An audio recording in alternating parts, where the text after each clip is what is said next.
Hey, you're watching Big Lou Barbecue and other things I want to do. And let me tell you what I got going on for you. Today, we're going to do a flat iron on cast iron. And you may be thinking, didn't you just do a video like that? Yeah, you can see it in the iCard right about there, all right? And what that is it is a flat iron in cast iron. I cooked a flat iron in a cast iron skillet in my kitchen.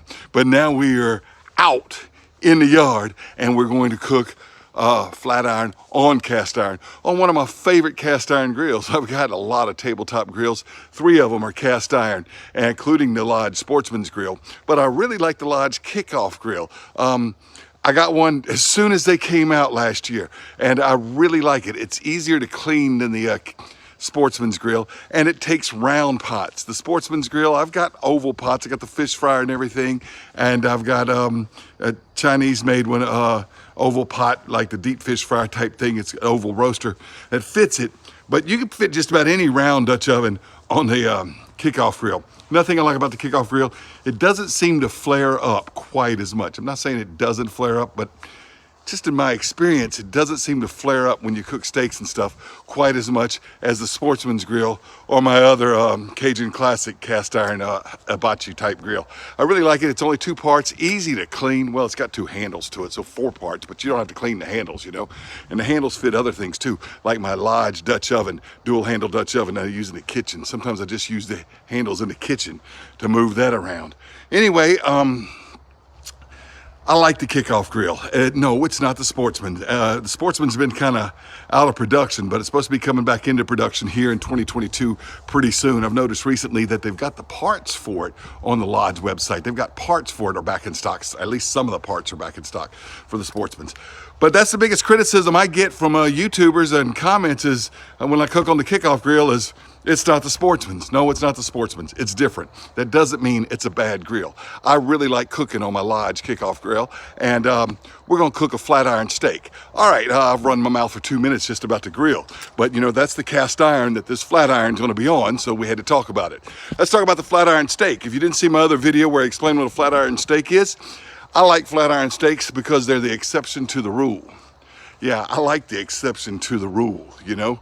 Me, I'm just a fella having fun with food, fire, and a phone camera in my backyard. I don't follow all the other YouTuber rules like asking for subscribers and comments and like and smash the like button. You do what you want to do.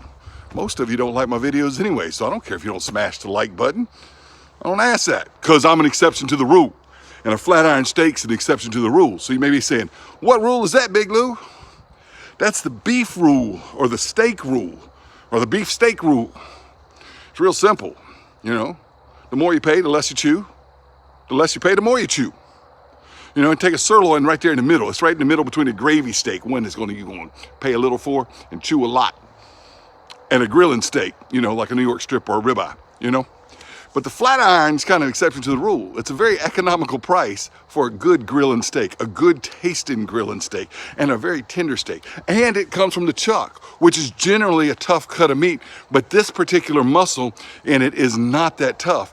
It's also sold as a blade roast. If you get the blade roast, there's gonna be a thick tendon that runs through it. Sometimes they'll cut that blade roast in perpendicular, which is the definition of steak, you know, cut perpendicular to the grain, single size serving. If they do that, those are called blade steaks, but you're gonna have that thick membrane in the middle that you can't chew, you gotta throw out to the dog. But if they cut that membrane off the top and off the bottom, they get 2 what they call flat iron steaks, okay? And they can be kind of long. This one's kind of cut just a little less than a pound. I'll show you how I prep it. I'm prepping it with Root Boy rub. Yeah, Root Boy Sal over at Root Boy Cooks. He sent me some rub last summer and some pineapple pepper jelly, which I'm going to make a video with. I've tested the video using jalapeno jelly and it's going to work out. I'm going to make that video. But anyway, I want to use his beef and bison rub. It's really good on this sort of thing. So anyway, my grill's about going ready, and let me show you how I prep this stuff. We're also going to make a little topping with leeks and get this thing cooking. Thanks for watching Big Lou Barbecue. Well, leeks are basically just like a big green onion or something, but you don't use the top part. You can save that for vegetable stock, and that's what I'm going to do with it. That bottom part right there is what people eat. Normally they cut them in half and grill them. Now, there's going to be dirt inside those little fans, and you want to run them under a tap water and wash all that dirt out. So once I got all 4 of them cut, I put them under the tap, washed them out, shake them to dry, and then they looked clean like that. So we start cutting them up, and they're just like coin size thick slices. You know, don't slice them any thicker than maybe like a nickel or some other coin. Anyway, and then they get like that, and then I rinse them off one more time with the colander. Now, as for the steak, it's a flat iron, and you can get a pretty good deal on a flat iron. $8.84 a pound's pretty good for beef nowadays. Ribeyes and New York strips are going for about $12 to $15 a pound, so you get a good flavor out of a flat iron. That had a little divot in the bottom of it, and anyway, what I'm doing now is putting on the SWAT team. Yep, that's right, soy, Worcestershire, and Tabasco. It's 2 parts soy, 2 parts Worcestershire, 1 part Tabasco, and I like to put that on steaks and lots of other things I like to cook on the grill as well. Anyway, real easy, and I'm going to put that on before we put on that Root Boy rub. All right, so here's the Root Boy rub. He sent it to me last summer. His #1 beef and bison rub. He likes to eat a lot of bison. Check Root Boy's channel out. I'll leave a link to his channel. Goes by the name Sal, and Root Boy's his nickname. And, you know, hey, he's got a great YouTube channel. Anyway, he makes this rub, and I was pleased that he sent me some. He sent me some pineapple jelly, too. Anyway, as you can see, I'm putting it on both sides and all along the edges. Can't get too much of that on your steak because it's all good. All right, it is late January and twilight has set in, and I'm just going to pour this Jealous Devil charcoal out here like this and kind of spread it out evenly. One thing about it, you don't really have a bowl to dump the charcoal in, so you can't dump the charcoal out aggressively like you can in a Sportsman. You can just dump the thing out and it's not going to go anywhere because it's a bowl, you know, that holds the charcoal in. This is just sort of more like a plate, and you got to be careful, because if you just dump it out real aggressively, you will spill it, like I just spilt that one on the ground there. But I got some long tongs that I'll pick it up with, and there's one stuck in there. All right, go ahead and set this on there. And now that's closed, and that's the vents open. All right, I got these long forceps tong things here. Just gonna pick up that one coal that I dropped. And I'm just gonna stick it right in there through the open vent. You see it going through there like that? Let's put it there. Spread this stuff around. All right, now this is not cast iron. That is carbon steel. That's my Lodge carbon steel skillet I bought last year, and I love it. And it is seasoned so well, and it's getting so smooth on the bottom. I really like it. We're just gonna put it down right there. Now, I've got some homemade ghee, just by melting butter and filtering off the solids in it, you know, getting that middle layer out of it. And ghee is clarified butter, so we filter out the solids, if you don't know what ghee is. And you can buy it. It's kind of expensive to buy, but you can make it, and does a real good job. I keep it in the refrigerator in this little mason jar, and I enjoy having a little bit of ghee around, especially for this right here. Well, you can see that I'll keep this on a little, I don't know, 15-gallon drum type, beer keg type thing, and might not be too level here in my backyard today. That's all right. We're gonna get that ghee melted. That butter's pretty well melted. What we're gonna do now is take these leeks and put them in there. You can hear them sizzling already. Yes, indeed. Sorry, I got the plate in the way. You could use a cast iron skillet for this just as well.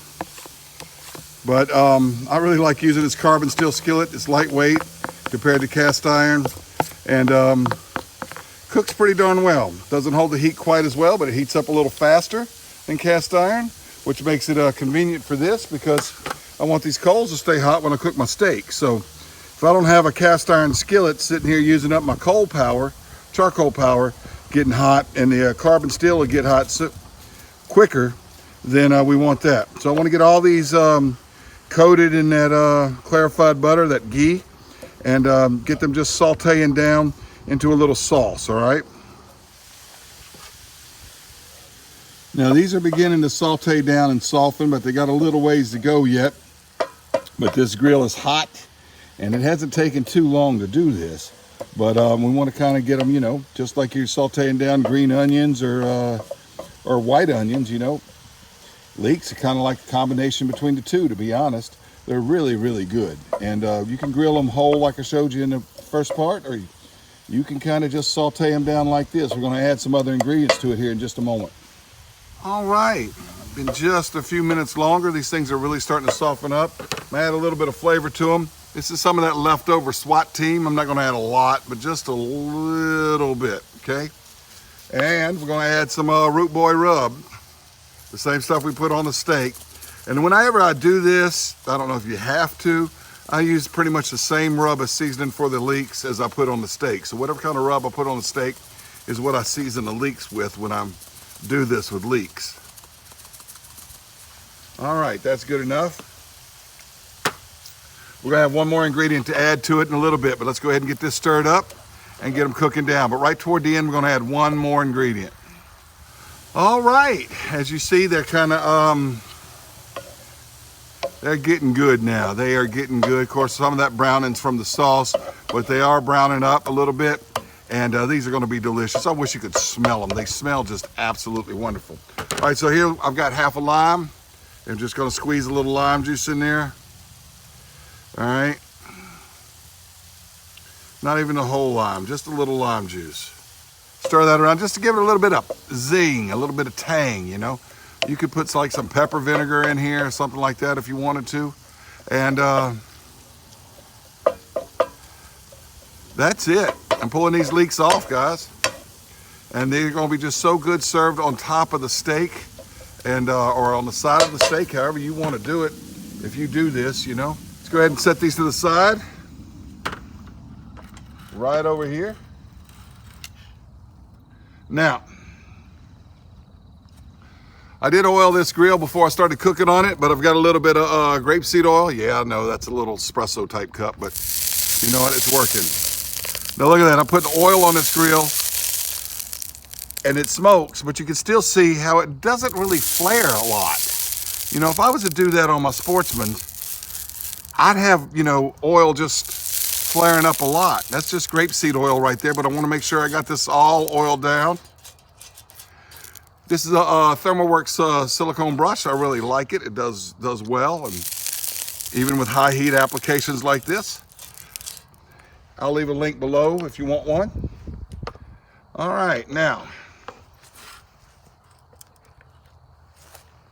let's throw that flat iron on this cast iron, just like that. This is the side that's up, is the side that had the fat showing and the hole in it and everything. The pretty side's right there. We're gonna go about 4 minutes like this, and I'm probably gonna turn it in about 3 minutes, and we're gonna go about another 2. So we'll go about 5 minutes like this. All right, it's been about 3 minutes, and what we're gonna do is go ahead and pick it up and turn it just about like that. And let it go about another 2 or so. Maybe another 3. And while it cooks here, I'm gonna take my wooden scraper, my wooden spatula, and just scrape the grill grate. Still got some leaks on there, where it was before. Just almost 3 minutes on this side right here. And I want to tell you, this grill is really hot. I've got Jealous Devil charcoal in here, which is a thick South American charcoal. It's really dense, it burns really hot, burns a long time. This grill was going while it had the leaks, and the grill is hot. I can feel the heat off of it. And I put my hand there, and you know, where it gets uncomfortable, that's about all I can stand. What, 3 seconds maybe? It's a really hot grill.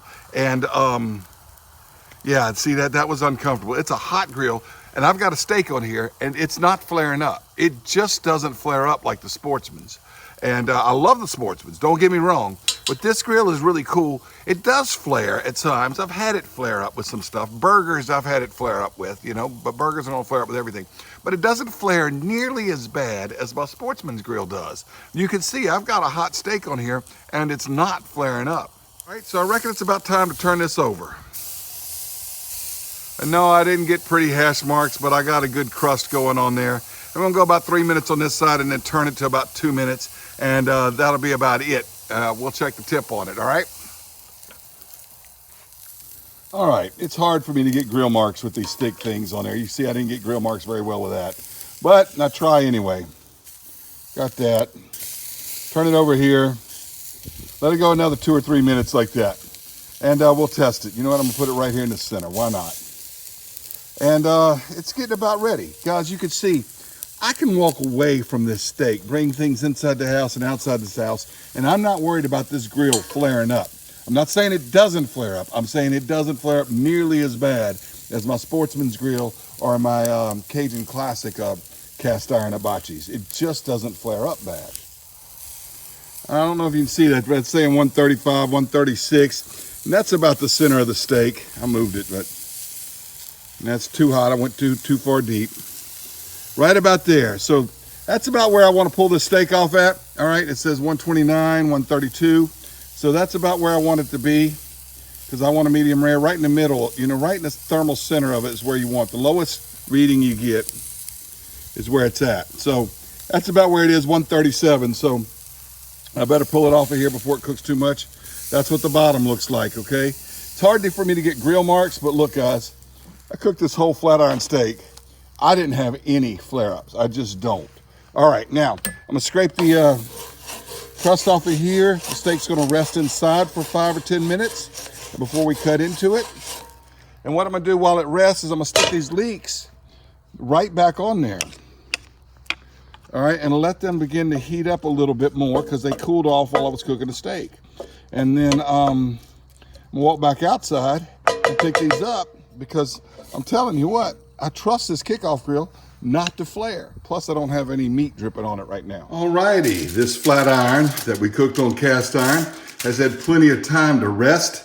And let's go ahead and cut into this thing and see how it's doing. All right, there's the underside of it.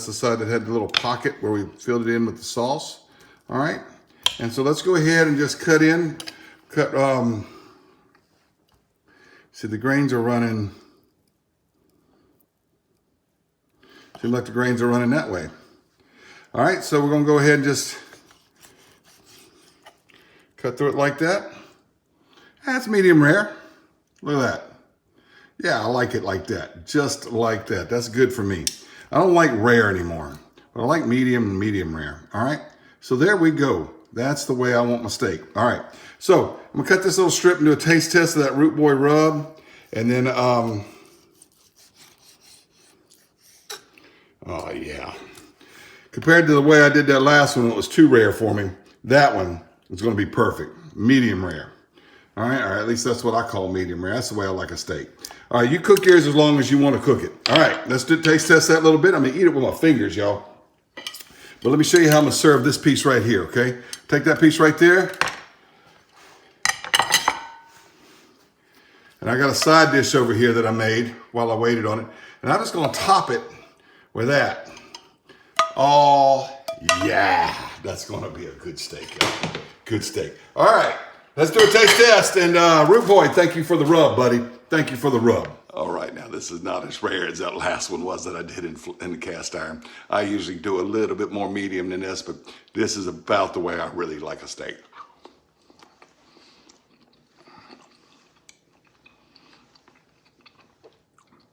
A flat iron is fantastic. Fantastic price, fantastic flavor, fantastic tenderness. Yeah, you can get more tender steaks. A ribeye may be a little more tender, depending on how you cook it, but it's hard to beat a good flat iron steak. I love flat iron. Big thing is that it's not cut across the grain like most steaks. It's cut with the grain. So you kind of got to figure out how to cut it, you know? But oh my goodness gracious. Root Boy, I love that beef and bison rub you have. Had it before, have it again, and I'm so glad to have it. Thank you for sending it to me. Hey, if you haven't seen Root Boy Cooks channel, I'll leave a link below to Sal, the Root Boy Cooks. He's got a great channel, been doing YouTube for a decade or more, and he is fantastic at it. Makes that rub, used to sell it on Facebook. I don't know if you can still get it, but if he still does sell it, try to find out how to buy some. Thanks for watching Big Lou Barbecue.